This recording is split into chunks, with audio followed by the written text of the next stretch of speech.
Hey everyone, this is Bethany. A lot of y'all know me as Tahlia Stormbringer from Amped Guard. I'm the current regent of Traitor's Gate in San Antonio, which is now the biggest park in Amped Guard. So I'm here today to show you guys how to make gumbo. Alright, so here are our ingredients. We have rotisserie chicken, store-bought, and that way it's already seasoned and everything. Definitely a great way to do that instead of just boiling your chicken. We have all-purpose flour. We have 2 things of chicken broth. I get the less sodium one. I would certainly recommend it since we're going to be putting in our own salt, and that way we can kind of customize it. You can get whatever rice you want. I've got green onion. I've got the Cajun seasoning, Tony Chachere's over here. I've got nature seasoning, which I swear by. If you don't already have that, definitely get it. We've got some garlic back here, some oil. You can get either vegetable oil or canola oil, whichever one you want. I've got some potato salad for later. You can make your own and be fancy, but gumbo is a big process. So anything you can do to shorten it is always helpful. I've got, of course, my cooking supplies. You can either get a big thing of smoked sausage or just 2 smaller things. I recommend the andouille, but if you're not in Louisiana, it's kind of hard to find, so any smoked sausage will work. And then you can either get 1 onion, 1 bell pepper, and 2 stalks of celery, or you can just get the seasoning blend. Walmart carries it. It has all of those things and also a little bit of parsley, which is something I usually put in there anyway.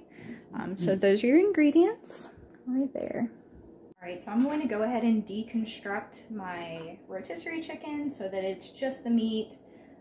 And you want to keep all of the parts that you don't use. We're going to use those later. And then I'm also going to go ahead and chop up my green onion. And then I'm also going to slice up my sausage. So I have green onion that I have chopped up mostly. So this is the trick. So you get your stems and you go ahead and chop those. You keep them separate from your green parts, and then the trick to this is that you can take both sides of your green off so that all you're left with, ooh, what's my camera doing? There we go. All you're left with is the super pretty green parts, and then you can chop that part up for your garnish. And then I have deconstructed my chicken, as you can see. So for a kind of fancy way to cut your sausage and make it look like you got more than you actually do in there, you can cut it diagonally, and it gets these kind of fancy, bigger sausage shapes going on. All right, so I've got all of my sausage chopped up. We'll cook that a little bit later, but for right now, we need to get started on the roux. So I've put 1 cup of oil in here. I went ahead and started it cooking, and I personally will go to a medium heat for this. That should be good. We may have to turn it down in a little bit depending on how much, but I'm going to put, you can put the regular gumbo ratio is 1 cup of flour and 1 cup of oil for your roux. If you want a thicker roux, I suggest going with 1.25 cups, 1.5 cups of flour. And if you are good with just a regular gumbo, then you should be okay with just 1 cup and 1 cup, but it's completely up to you. So I'm going to try and do this one-handed. I just added my flour, and you just want to stir it in really well. Get all the clumps out if you can. But the most important thing for any roux is to not let it burn, and it will burn pretty easily. At the beginning, just to get it all softened out, you want to make sure that you're scraping the pan at the bottom so that you don't have any parts sticking. You want to just get a good even roux if you can. And then once you get it like that, you want to stir it at least once a minute. Just scrape the bottom like this, scrape your sides. And right now it's this tan color. This is what you start out at. Eventually it'll get to like a peanut butter color. Roux can take 30 minutes to an hour. So this is going to be a bit of a process for you. Just be patient with it.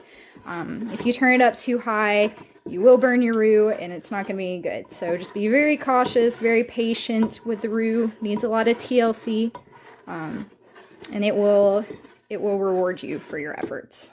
This is a little too many bubbles, so we're going to turn it down a bit. You want just a couple of bubbles. So in the meantime, you can go ahead and put all of the chicken broth that you got into a pot, And then we're going to add all of these chicken bones, the skin, all of that, and then the juice. And then we're going to boil it down so that all that flavor gets into your broth.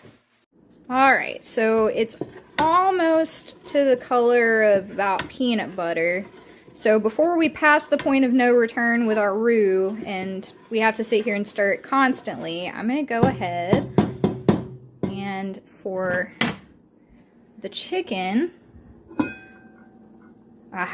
so much flavor.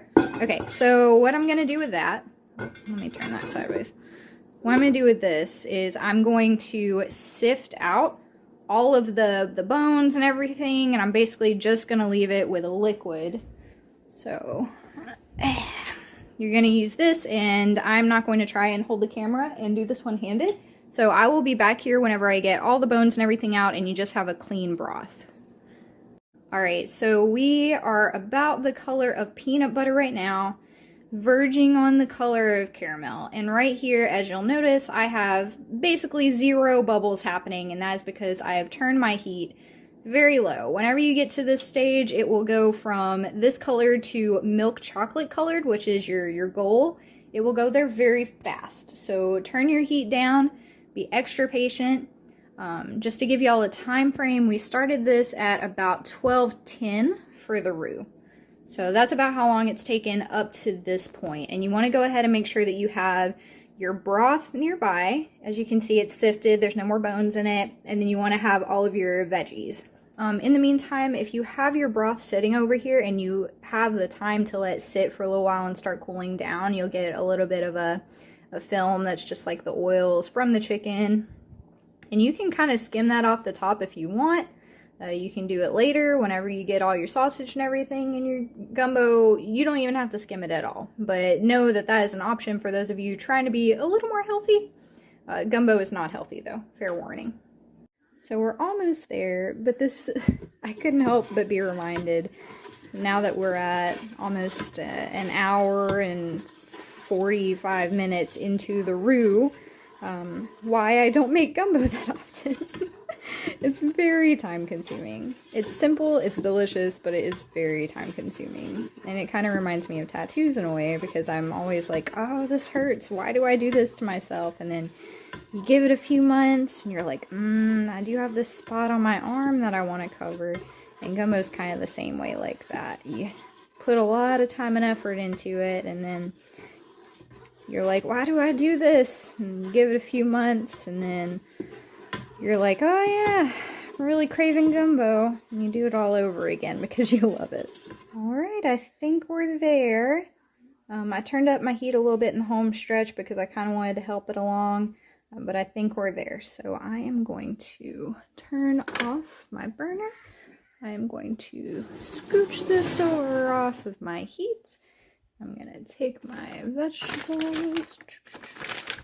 Alright, so I went ahead, I put in my vegetables. It steams up a lot initially whenever you first put them in. That's normal. So you just want to mix them in. And then once you have them good and mixed, you can go ahead and switch back over to your heat. Let's turn it on maybe medium. And you're just going to cook this for a little while longer until the vegetables start to cook down a little bit. And then we'll go from there. Alright, so we've got a bit of a sizzle going with our veggies, and so that is the perfect time to go ahead and start adding your broth. You want to add just a little bit at a time, and then you just keep adding a little bit of broth at a time, and once you're about 5 ladles in or so, eventually, once it's good and mixed, about 5 ladles in, like I said, you can go ahead and just add the rest of that broth. Alright, so we've got this nice creamy gumbo base. And at this point, we're going to add the rest of our broth. Oh goodness. Oh, give me strength. Perfect, perfect. Okay. So from this point, this is gonna turn out to be a pretty thick gumbo. I know it looks kind of soupy now. It's going to cook down over the next hour. So this is going to end up pretty thick. If you want to add a little bit more water, make it a little more soupy, a little more classic gumbo, you certainly can. I will sometimes cook this down and then add a little bit of water as I need to. I won't really go too crazy with it, but it's completely up to you however you want to do it. So at this point, I'm going to put the lid on this and then I'm going to let it cook for about 45 minutes.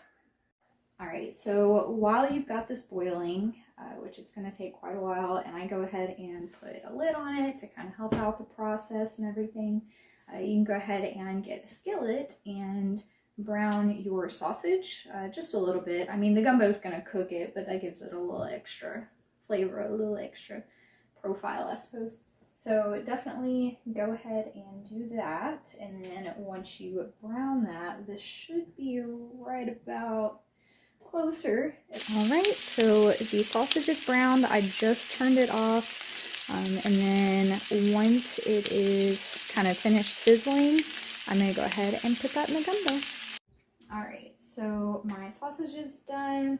My gumbo's been boiling for a bit, maybe about 25-30 minutes. I've got all of my seasonings, and I like to wait until after I stir in the sausage because the sausage adds a lot of salt, and you want to do this to taste because it's very preference based for this part. So I will usually go ahead and add the sausage. Oh, maybe I have that a little too high. Just a little bit. Stir in my sausage. That looks good. Looks great. You're probably good to go ahead and put your garlic because that's also going to add a little bit of salt. I am a huge fan of garlic, and if you are not, then probably just like a tablespoon would do. I usually go for 2 tablespoons. Completely up to you. I basically just pour until my ancestors tell me that's enough, you know? So, there we go. That looks good. And while I'm stirring, let me tell y'all a story involving the Cajun French language and my first experiences with it. So when I was little, my dad used to always call me Sha. And I don't know if you know what Sha means, but basically it's like honey, sweetheart. It's a term of endearment, right? So I was like, oh, that's really nice, Dad. And he also called me Kuyan all the time. And so I grew up thinking that those two terms were interchangeable because he used them interchangeably. That is not true. So turns out that Kuyan actually means dummy or idiot. So I grew up my entire childhood thinking that my dad was being really sweet to me, and in adulthood learned that he was very much not. But you know, got some life lessons out of it. It's fine. So now that my sausages had a bit to sit, either way, I would add at least a tablespoon of Tony Chachere's. Anytime you're listening to a recipe online and they're like, add Cajun seasoning, you can't just get any Cajun seasoning. You must get Tony Chachere's. Tony Chachere's. Okay, this is it. This is what Louisiana people use. Get imported if you need to. Definitely worth it. So go ahead and add about a tablespoon of that. Stir that in there. At that point, if you want to just get a little spoon and put it to the side, once you get a little bit of your roux, just get a little bit of that, put it to the side, let it cool down, try it, see where you're at salt-wise, and then add whatever your salt is. So what I'm using is Nature's Seasoning. Has salt, pepper, onion, garlic, some celery seed. It just has all the good things. So instead of doing a ton of ingredients, I just have the 2 because it has everything that I need. I've done this enough times to where I'm pretty sure that I know how much of this I'm gonna need. So I'm just gonna get to it. There we go. So stir in all your seasonings, give it a couple of minutes, maybe try it again just to double check. That way you can add more of anything that you need. Some people will use like Louisiana hot sauce, a little bit of that. I'm not that extra, but certainly if you like more spicy things, feel free to go for that. You can add a little extra paprika, even though it is already in this. Kind of up to you. So at this point, you kind of have a feel of the consistency of your gumbo and how thick it's going to be. Some people like a very soupy, very liquidy gumbo, and at this point is when you would add more water. And it's really not going to water it down a lot because we added the chicken to the broth, and so we have a very rich broth to begin with. So I'm going to add probably another cup or two of water into this as we go, as I cook it down. You can't really see it. Here, come with me. So that's about how much we have here so far.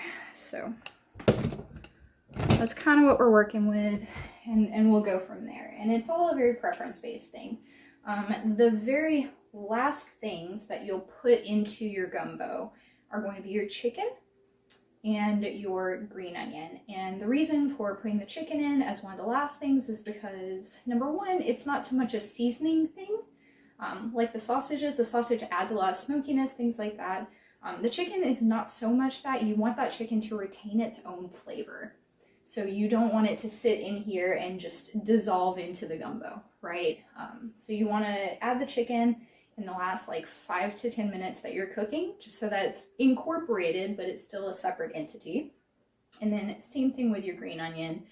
You want to have that texture. So you don't want it to just get lost in your gumbo. Everything else, you want it to be just one homogeneous mixture.